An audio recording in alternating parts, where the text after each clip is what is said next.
What's up everyone, welcome back to a brand new video. Today's story is kind of a remake of an old one, where future Gohan and Trunks ended up saving the future. I like the concept, and I feel like I could have done more with it. Plus, like my other remakes, I think it will benefit from a better coat of paint. You know, the editing, scripting, and everything else with the video. Anyways, let's begin discussing what might have happened if future Gohan beat the androids. Our story starts with a very simple and realistic change. Amidst Gohan's training with Trunks, the change here is that Trunks is actually able to unlock Super Saiyan earlier on. This actually does happen in the manga version of the story where Trunks shows that he could use Super Saiyan earlier on. In here, he doesn't unlock it when Gohan dies. He just clearly doesn't have a very good control in it because you can tell he's stressing himself, and Gohan's fighting him in base. So all we're changing here is that we're going to give him Super Saiyan a little bit earlier on. You might not think this will really change things, but you'll see what happens as we go forward. With Trunks unlocking it earlier on, this means he has more time to actually work with it, of course. And on top of that, if you look at the manga version of the story too, it looks like they fought the androids immediately after training.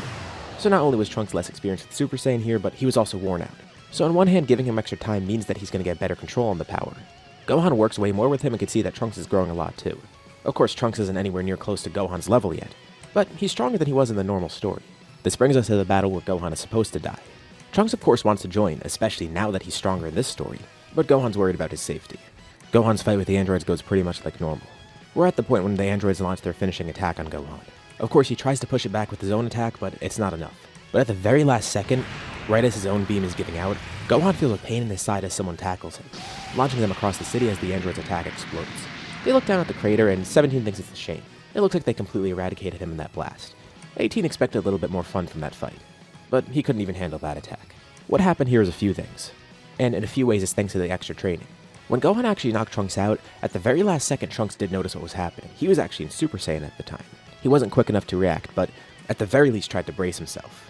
And while unconscious, he had it in his mind that he had to get back up soon. His sheer willpower here is trying to make him wake up earlier. But more so, I guess you could say that's another change we're introducing into the story. Trunks gets Super Saiyan earlier, and when he's unconscious, he's not out for as long as he was. But on top of that, the second he did wake up, he immediately went back into Super Saiyan, and at full power launched into the city. Using all of his speed and energy, he got there right at the last second. He knew he couldn't fight, but he could at least save Gohan because he could tell the fight wasn't going his way, seeing the beam clash and all. He basically did this on a whim. He knows why Gohan knocked him unconscious. He wasn't going to be strong enough to fight the androids here, and Gohan wanted to keep him safe. Trunks knows that no matter what, Gohan wants him to survive. So he's not going to fight back against the androids here, but at the very least he wants to try and save Gohan. And thankfully, he actually did. The androids think they just completely decimated Gohan, but really, Trunks basically launched them both into a nearby building, with the attacks from the androids basically acting as a cover for it. Trunks dedicating all of his ki to actually speeding himself up here was really helpful. But Gohan's clearly not in good shape. At least, he's alive though. He wakes up a few days later with Trunks looking over him. He almost even scolds Trunks for getting involved in the battle because he wanted to keep him safe, but he doesn't say any of that. Instead, he thanks Trunks.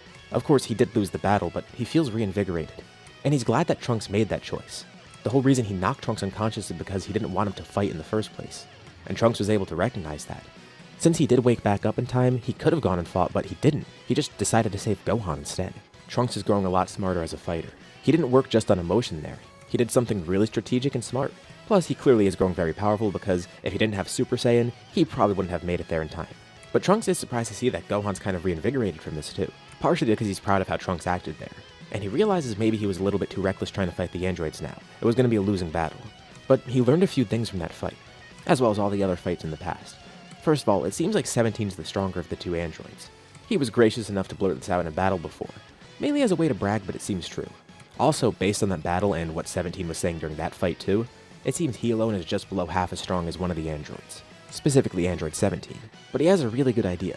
First of all, the androids think he's dead, which might be a huge advantage. But clearly the androids play this for a game. They don't take their fight seriously, and they really underestimate Gohan and Trunks. Plus, they don't even fight together for the most part. Occasionally one fights for fun while the other watches on. It's going to take some time, but Gohan does have one strategy that might work. If they spend as much time possible training and growing stronger, then what they need to do is ambush one of the androids.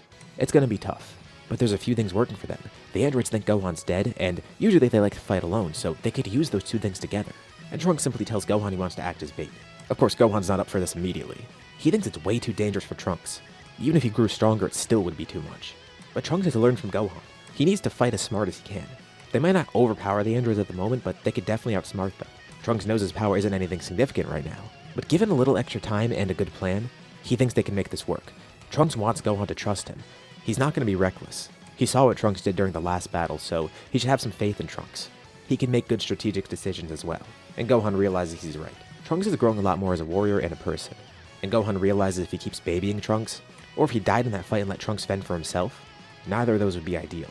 He's very proud of Trunks and tells him that. Although for now, they are going to have to wait a little bit. Gohan takes some time to heal up, and he does actually grow a little bit stronger from this too. The entire time Gohan's healing, Trunks is training as intensely as possible, mostly with Super Saiyan to get a better control on it. And after Gohan's fully healed, the two of them spend a little bit extra time training on top of that too. Of course, they want to act immediately to stop the androids, but thankfully they move slow because they just think this is a game. If they attack right now, it's too risky, but if they wait too long, the androids will destroy even more. But they do keep a watch on the androids, and one day they get their opportunity. 17 and 18 are in a city together, and as Gohan and Trunks watch, the two androids suddenly split up, going off to have fun on their own, and this is their chance. And Gohan reminds Trunks, if this doesn't work, get out of there immediately and Gohan will help him. But for now, he's going to hide away somewhere. At their current strength, if they catch Android 18 off guard, they might be able to deal some significant damage to her. That's what their whole plan relies on. Android 18 is terrorizing some people in the city. Trunks quickly powers up and then sneak attacks her out of nowhere. This isn't meant to do damage, this is just meant to piss her off. Part of this also relies on Trunks' acting skills. He has two objectives. For one, make it seem like he's trying to get vengeance for Gohan's death. And two, taunt her a bit. This is all to drop her guard even more and make her more likely to fight on her own. Plus, in the last fight, Android 17 had most of the fun. And since there's still one plaything left, she decides she's going to fight this battle on her own so she can have fun. Obviously, 17's not here with her at the moment, but that's probably for the better so she can enjoy this for herself. This might be a fun way to pass time. Trunks continuously plays up this acting, and he tries to taunt her as well as he gets away from the city. He's really hoping she's going to try and chase him. If this doesn't work, Gohan's going to come down there. And he's prepared to do this, but she takes the bait. This is all lining up well. The reason he's taking her away from the city is twofold, because one, it protects the people that are here still, and two, it's going to lead her into an ambush and mean she's farther from Android 17, who also can't sense any of this going on. He'd need to rely on sight and sound. So the farther away they are, the less likely he is to notice. Trunks fights on the defensive and 18's not fighting seriously at all. Slowly he backs up more and more to the city limits. She tells him it's pointless to try and escape now. He shouldn't have picked a fight that he didn't want to finish. Trunks then jumps up in the air and tries to fly away, making it look like he's attempting to escape. She chases him and keeps up with him really easily, even taunting him along the way. She's not using her full power to do this right now. Not even half. They hope this works out. It just relied on her taking the bait. And now, she's being led right into a trap. Trunks gets closer to a cloud above him, and thankfully she can't sense what's behind him. But right as they go through the cloud, she sees it at the last second. Too late for her to react. Gohan was hiding behind there, charging a full power Masenko. It's the perfect storm. Gohan had all this time to charge an attack. And she's completely off guard. Plus, this is point blank. And she doesn't have time to launch her own attack right back at him. The second she sees Gohan, Gohan launches his attack. A point-blank, full-power Masenko, with Trunks launching his own as well. The strategy required a few things to go right, and thankfully, it all worked out. But just like they thought, this doesn't kill her, but this attack does seriously injure her still. The clock's now ticking for them because 17 is probably going to notice that Masenko, so they rocket down to the ground where Android 18 is. Of course, she's angered and thinks they're cowards for relying on an ambush like that. But unlike for the androids, this isn't a game for them. They need to take this seriously, and that's the fatal flaw with the androids. They didn't take these too serious. Back in the city, 17 does actually see the Masenko. At first, he's just bummed out thinking 18's hogging all the fun, but as he gets closer to where she is, he then sees another massive explosion. He looks around and can't see anybody, but he then finds a crater, with Android 18 right in the middle of it, now dead, with Gohan and Trunks watching nearby hidden. They can't attack right now. They did take some damage in that fight, but thankfully with that attack from Gohan, that did enough damage to weaken her a lot. It seems it damaged some of her mechanical parts a lot, as well as whatever human pieces are still left. Of course, her injured isn't going to do a lot of things, because she still has the infinite energy engine. But what Gohan and Trunks don't realize is that they directly impacted that engine. She tried to summon more power, but she couldn't. The power was seeping out of her. Gohan and Trunks really don't know why, but somehow that attack weakened her to the point where she couldn't even use her full energy. That attack damaged her infinite energy engine, and destroyed some of the pieces of it that deliver power to the rest of her body. She was able to summon some power at the last second, but then the engine just stopped working, at least at full capacity, and this allowed Gohan and Trunks to win here. The two then retreat, knowing that they now need to plan something for Android 17. But this fight gave them a lot of important info, at least to theorize off of. Gohan thinks it's strange how that attack weakened her so much. Of course, they were just fighting her like a normal fighter. But Gohan thinks that, given the fact that they're androids, maybe they ended up severely damaging one of the parts of her somehow. Naturally, it's probably located somewhere in her torso. Gohan has no clue of what happened, but it isn't weird to theorize that maybe the androids have a weak point, and maybe they could use that for Android 17. On top of ambushing him, he has another idea. If they hit him with an ambush and use a precise attack as well, they might get lucky and destroy one of his important internal parts. They do realize, though, that they're probably limited on time at the moment. Now that 18's dead, this isn't going to be a game for Android 17 anymore. he's probably going to fight them seriously, and maybe do anything in his power to actually draw them out next. They're going to have a lot less time to prepare. Back at their hideout, Bulma continues to work on a time machine just in case. But everything starts shaking. Gohan looks outside and sees explosions. 17's attacking the city they're in. It seems he's just attacking things at random too. He doesn't know where they are or even if they're in the city. It looks like he's just using this as a shooting ground to try and draw them out, hoping that the two Saiyans will get there. And he's clearly furious, not holding back and just destroying things to vent his anger. Quickly, Trunks grabs Bulma and the two of them leave the lab, with Gohan following behind. They go outside the city and watch from afar. Their hideout is completely destroyed, which includes everything related to the time machine. This is bad. Not only are they not ready yet, but also everything Bulma worked on, it's gone. The two of them do have a plan at least, but they didn't expect him to attack right now. But there's a couple things working in their favor. For one, the fact that they know to attack the torso, at least according to Gohan's theory. Two, the fact that 17 still doesn't know Gohan's alive. At least supposedly. It seemed like 18 didn't, and just like they theorized, the androids might have thought they actually killed Gohan. Trunks says he's going to do the same thing again. He'll act as a distraction, but Gohan thinks it's not a good idea. 17's probably going to try and kill him right away, but Trunks says to trust him. He's going to be careful, and he just needs to buy Gohan enough time to charge that attack he planned. Trunks flies into the city, and then yells out to 17. He doesn't get too close. He's still far across the city, but he's just close enough so 17 can hear him screaming. He then powers up and launches away into the outskirts of the city, with 17 following him. They only have one shot at this. This needs to work. Trunks is using all of his power to fly away. He knows if 17 catches up to him, he's going to be dead. He has a head start, but 17's definitely faster. Trunks launches right towards a nearby mountain. They've waited long enough. Gohan has to have charged up by now. He has an attack that's perfect for this, but he's never really pulled it off in a battle before. At least not to this level. And he needs to hit this precisely. Trunks flies right towards a large rock, and he punches right through it, pulverizing it. 17 clearly gets a glimpse of Gohan. This is his cue.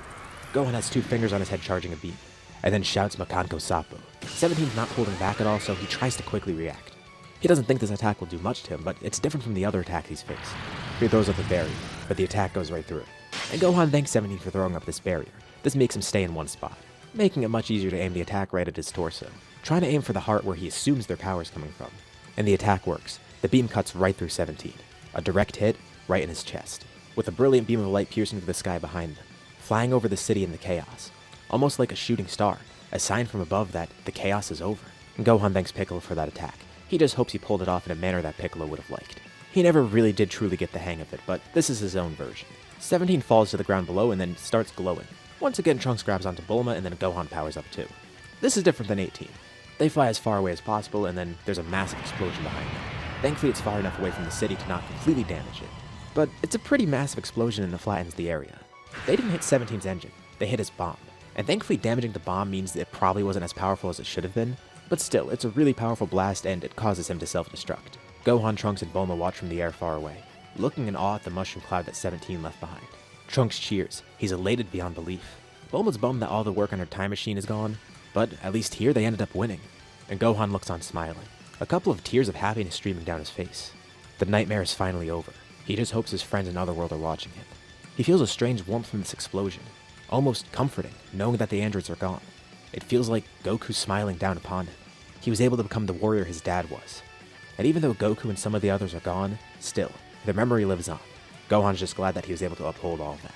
As they admire the explosion, this is where we leave off for now. What'd you guys think about this part? And what's going to happen next as we go forward in this different future? Leave your thoughts and ideas in the comments below. I'd love to see what you think. As usual, be sure to drop a like and subscribe if you haven't already. It really helps out the channel and shows me you want to see more like this. Anyways, thank you all for watching, and I'll see you all in my next video.